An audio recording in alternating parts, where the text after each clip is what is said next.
Né?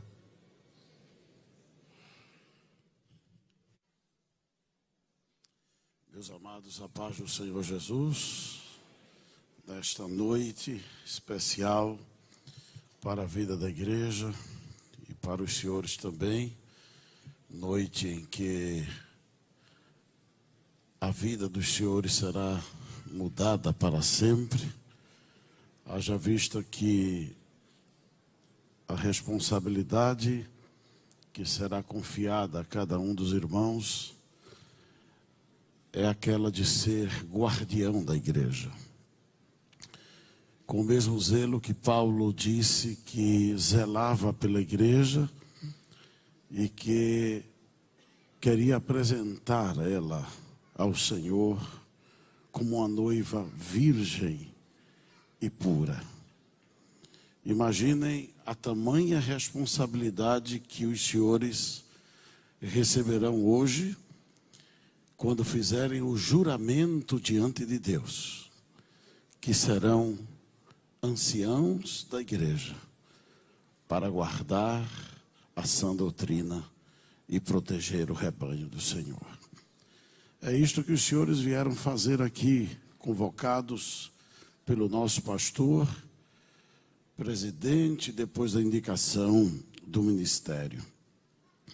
Quero, para trazer uma palavra, agradecer primeiro ao pastor, não é, a consideração, a honra deste momento tão importante.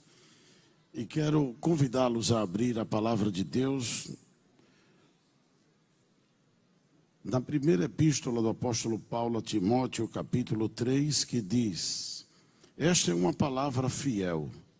Se alguém deseja o episcopado, excelente obra deseja. Convém, pois, que o bispo seja irrepreensível, marido de uma mulher, vigilante, sóbrio, honesto, hospitaleiro, apto para ensinar. Não dado ao vinho, não espancador, não cobiçoso de torpe ganância, mas moderado, não contencioso, não avarento, que governe bem sua própria casa, tendo seus filhos em sujeição com toda a modéstia.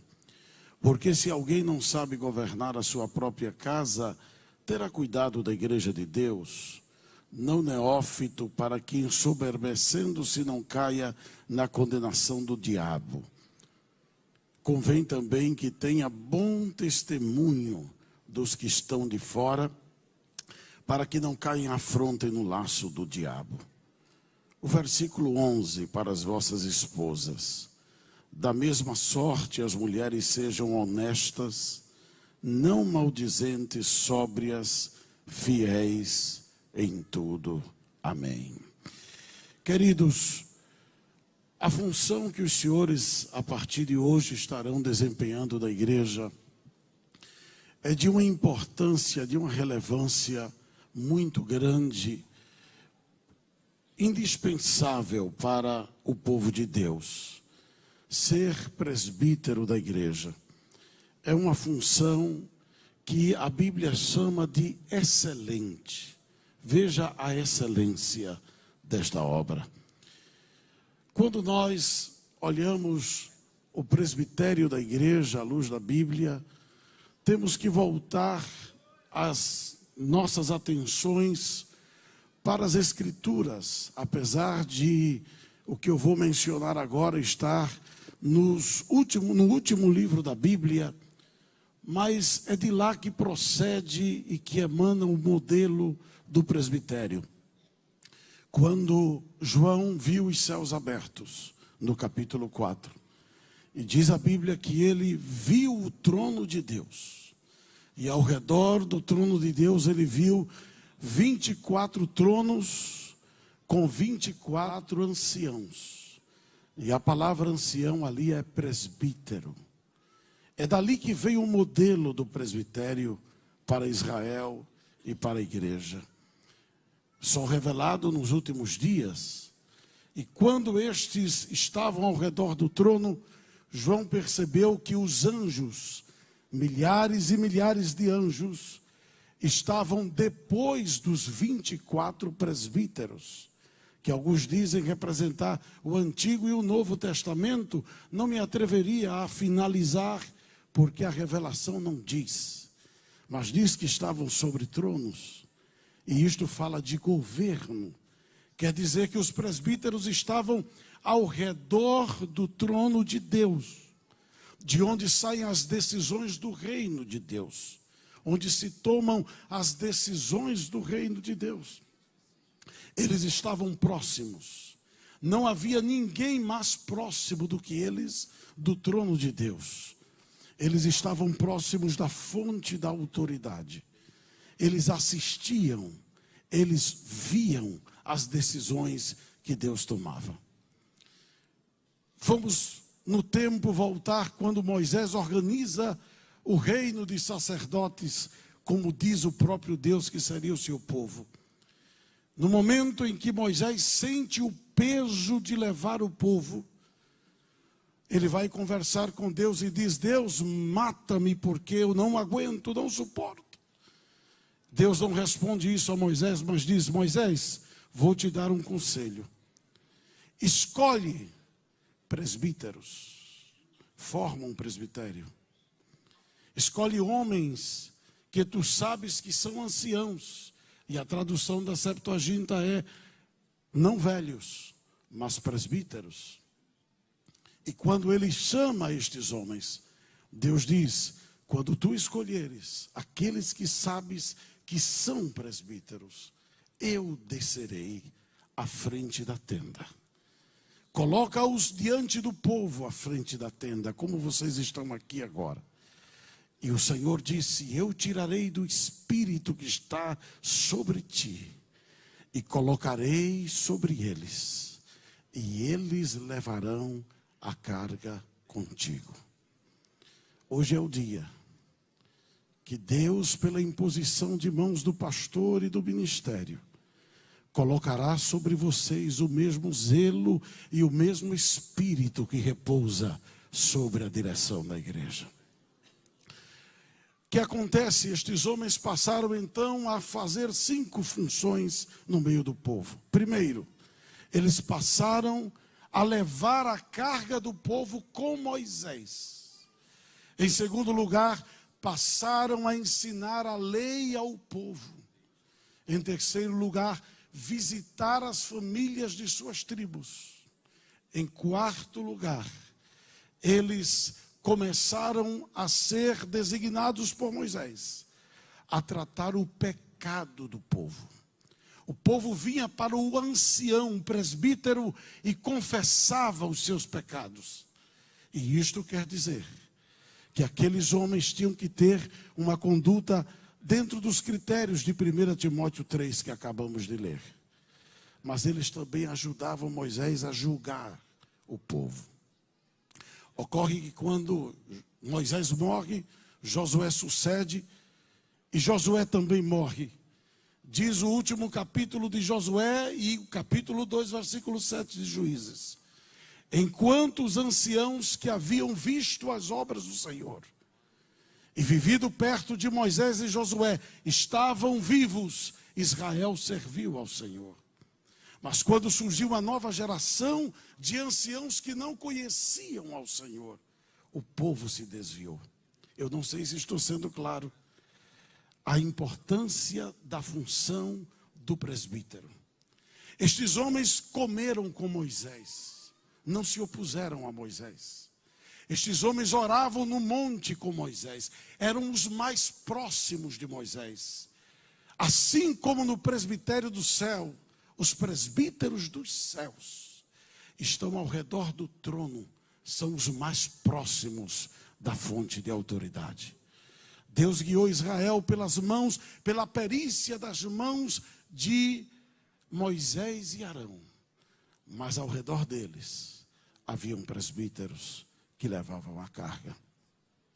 No Novo Testamento, quando os apóstolos começaram a formar as igrejas, eles seguiram a visão do conselho de Deus para Moisés e estabeleceram o que Israel era tradição: anciãos e presbíteros. E agora eles se reuniam com eles para poder dar direção e ordem ao trabalho. Paulo disse a Tito: por esta causa te pus em Creta, para que pusesses em ordem as coisas que ainda faltam, e que de cidade em cidade tu estabelecesses presbíteros. De novo, o presbitério está perto do pastor, para pôr em ordem as congregações. Hoje os senhores assumem esta responsabilidade para o resto da vossa vida. Nunca mais poderão soltar a mão da noiva. Nunca mais. Porque hoje o Senhor coloca do Espírito que está sobre o anjo da igreja, sobre os senhores, para ajudá-lo a levar a noiva ao encontro do noivo. Esta palavra eu quero concluir dizendo o que Paulo disse a Timóteo no capítulo 3. Quem deseja o episcopado, excelente obra deseja. Percebam, Deus não dá o presbitério a quem despreza a obra. Deus dá o presbitério ou o presbiterato a quem deseja fazer a obra. Ele diz: quem deseja não é ser obispo, mas ele diz o episcopado, a função, o trabalho. E ele diz mais, não é, aqui a palavra não é o sentido negativo de desejar, é almejar, anelar. Porque não é uma cobiça, não é uma ambição. Porque a ambição, quando você ambiciona e cobiça, quando você tem, ela para de existir. Mas o anelo, o almejo, quanto mais você faz, você almeja fazer. E a obra de Deus é assim: quanto mais a gente faz, mais a gente quer fazer. Porque é a obra do Senhor. Queridos, isto é almejar. Não almejar um cargo. Veja aí na sua Bíblia, ele diz assim: quem deseja o episcopado, excelente cargo deseja. Sim ou não? Diz o quê? Obra. Obra. Sabe, quem deseja o cargo, com o tempo, se satisfaz porque já é, e tem o título, e diz ao pastor: pastor, não me escale porque eu tenho outras prioridades. Todo dia 31 de todo ano ele viaja e deixa a congregação só. Porque o povo não está preocupado, ele já é presbítero. Mas quem almeja a obra não consegue faltar às convocações de consagração sem mobilizar a congregação. Que a congregação esteja cheia no dia 31 para as famílias agradecerem a Deus, porque ele está preocupado com a obra, com o povo que Deus fez ele pegar na mão para levá-lo a Cristo, apresentá-lo a Cristo. Qual é a obra de um presbítero? Vamos a Atos capítulo 20 e vejam qual é a obra de um presbítero, de um ancião. Paulo manda chamar no versículo 17 aos anciãos da igreja de Éfeso. Interessante que ele não diz manda chamar aos presbíteros de Éfeso, mas os presbíteros da igreja. Escutem, hoje os senhores deixam de ser da vossa família somente. Hoje os senhores passam a ser anciãos e poderão ser patriarcas da igreja. Os senhores são a possessão da igreja. A igreja os tem. Os senhores não se pertencem mais.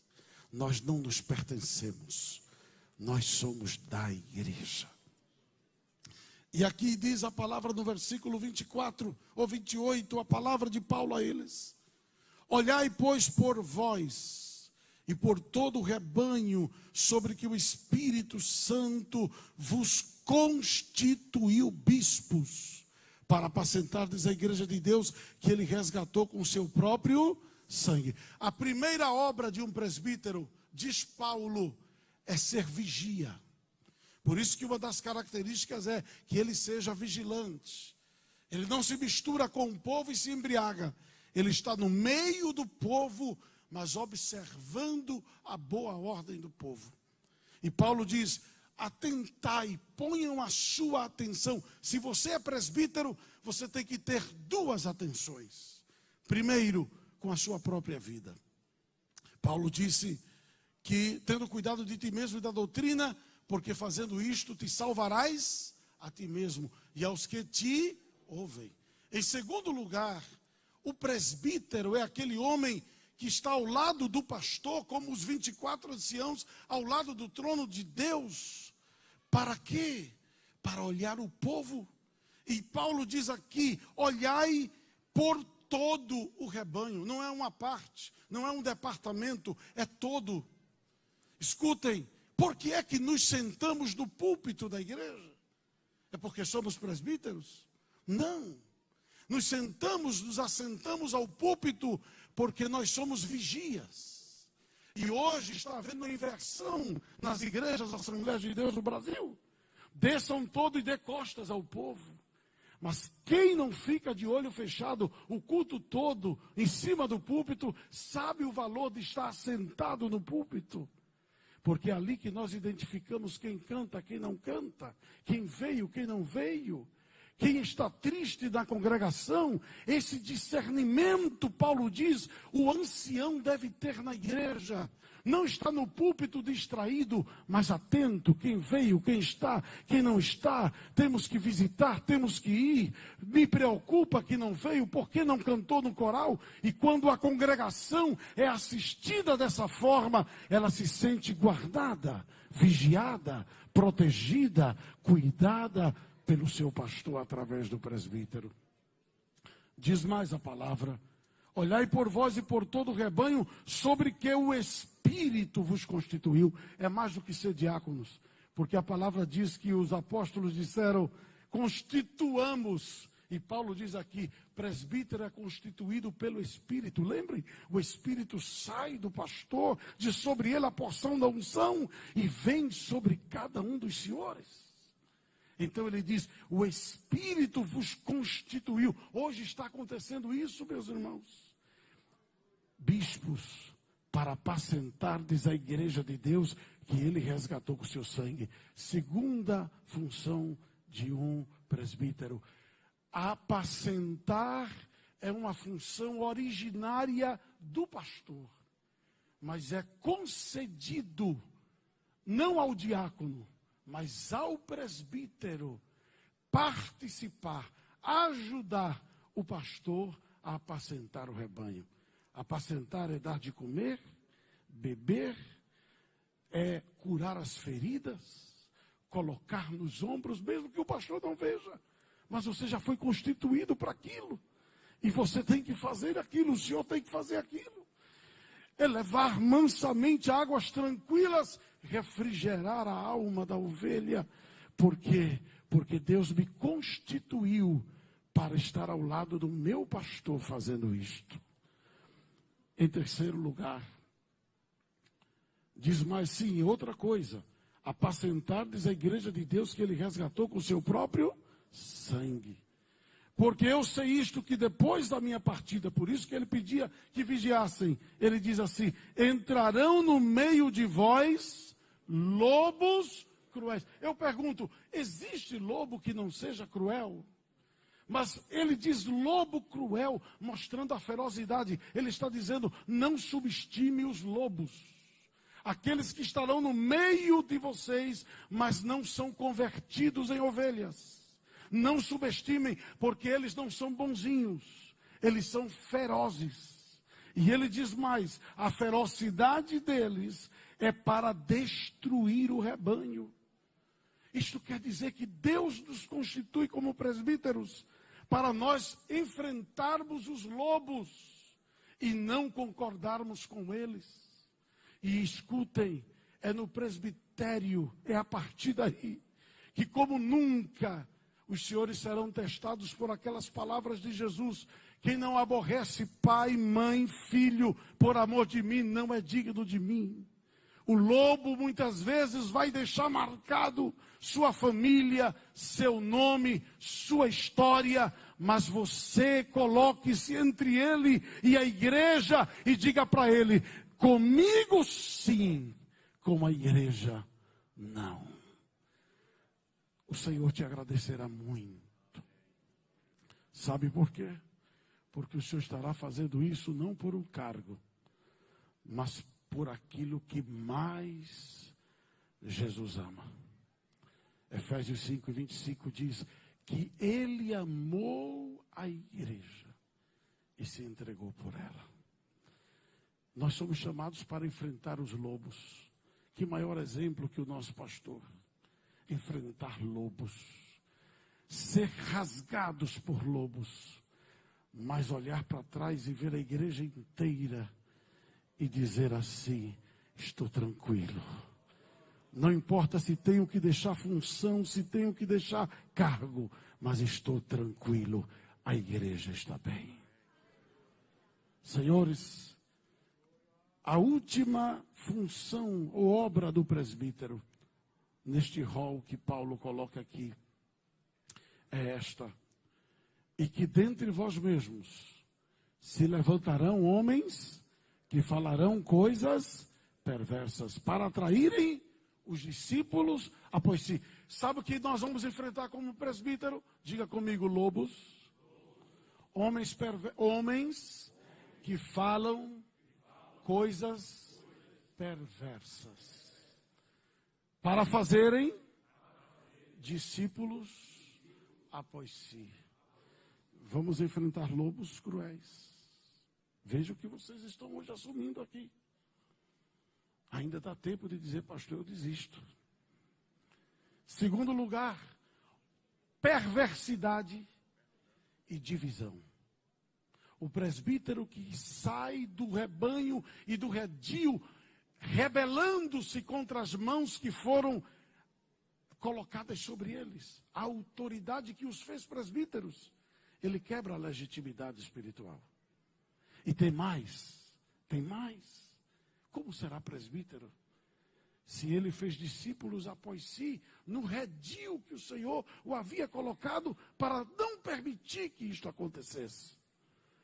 É na hora da crise e na hora da oposição espiritual que a igreja conhece a natureza e a qualidade do presbitério que ela tem. A congregação vai conhecer o presbítero que tem. Os senhores estão entendendo? É mais do que tirar fotos este dia. Este dia é um compromisso para o resto da vida. Quando dobrarem os joelhos, os senhores estarão dizendo: Senhor, eu juramento diante de ti, não soltarei a mão da noiva, protegerei a noiva. A igreja local onde tu me constituis esta noite, serei fiel a ti, ao meu pastor e à igreja, diante do lobo e diante de homens cruéis que querem fazer mal à tua igreja. Protejam a igreja. Esta é a palavra, esta é a função do presbítero. Obrigado, pastor. Cadê o pastor? Muito bem, meus irmãos. Faltaram